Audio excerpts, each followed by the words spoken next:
করবো। এটা মাননীয় শিবরাজির সঙ্গে কথা হয়েছে, মন্ত্রী বলেছেন ইয়েস। আমাদের মুখ্যমন্ত্রী আগেই ঘোষণা করেছিলেন যে ওটাকে আমরা কাঁচা বাড়ি করবো, আপনারা সার্ভে করুন। সেজন্য যারা সার্ভে করতে গিয়ে ভাবছে কি করব, কিচ্ছু ভাবা দরকার নেই। তার ছাদ নাই, পাকা ছাদ, তো এটা কাঁচা বাড়ি ধরতে হবে, তাকে আমরা সুবিধা দেবো, জেনে রাখুন। সেই জন্য যারা এটা নিয়ে একটুখানি সন্দেহের মধ্যে আছে তাদের পরিষ্কার বলে দেবেন, যদি একটা দেওয়াল, দুটা দেওয়াল, তিনটা দেওয়াল থাকে, সাধারণত টালির বাড়ি করলেও 3 ফিট অব্দি পাকা দেওয়াল করতে হয়, নাহলে জল বৃষ্টিতে ঢুকে যায়। সেটাকে আমরা কাঁচাই ধরবো। পাকা ছাদ নাই তো কাঁচা বাড়ি, এটা ধরে নিন, সেভাবে সার্ভে করুন। বাকি সরকারের সঙ্গে আমরা কথা বলে নেব। আর এইবারে যে আবাস যোজনার নাম আপনি যদি না ঢোকান, আবার কবে সার্ভে হবে? 5 বছর 10 বছর পরে সে মানুষটা 10 বছর পিছিয়ে যাবে, সে বাড়ির সুবিধা পাবে না। তার দোষটা কার হবে? আমাদেরই হবে, যে সেই লোকটাকে আমরা সুবিধা দিতে পারলাম না, বাড়ি বানিয়ে দিতে পারলাম না। এরকম আমাদের এখানে অনেক বাড়ি আছে, যারা শহরাঞ্চলে কলকাতার আশপাশে বা ওই জেলাগুলোতে নিজেরা সম্পন্ন আছে, সেখানে বাড়িঘর করে নিচ্ছে, পাকা বাড়ি।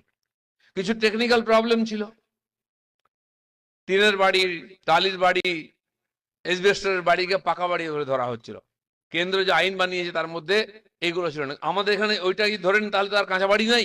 আজকাল মাটির বাড়ি, খড়ের চাল কোথায় আছে? আর কেউ করে না, প্রায় নাই। তো মাটির বাড়ি হোক বা দেওয়ালও যদি পাকা হয়, ছাদ যদি কাঁচা থাকে, সেটাকে আমরা কাঁচা বাড়ি হিসাবে ধরবো। এটা মাননীয় শিবরাজির সঙ্গে কথা হয়েছে, মন্ত্রী বলেছেন ইয়েস। আমাদের মুখ্যমন্ত্রী আগেই ঘোষণা করেছিলেন যে ওটাকে আমরা কাঁচা বাড়ি করবো, আপনারা সার্ভে করুন। সেজন্য যারা সার্ভে করতে গিয়ে ভাবছে কি করব, কিচ্ছু ভাবা দরকার নেই। তার ছাদ নাই, পাকা ছাদ, তো এটা কাঁচা বাড়ি ধরতে হবে, তাকে আমরা সুবিধা দেবো, জেনে রাখুন।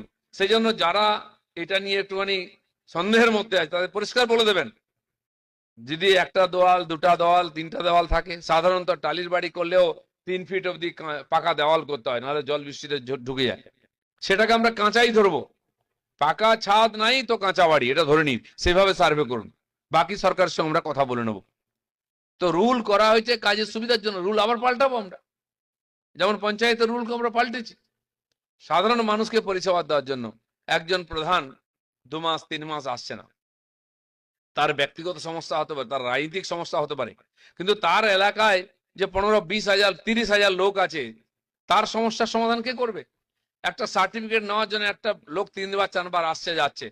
আমাদের এখানে পঞ্চায়েত একটা অনেক বড় বড় 10 কিলোমিটার দূর থেকে আসতে হয়, যাতায়াতে খরচা আছে, সময় আছে।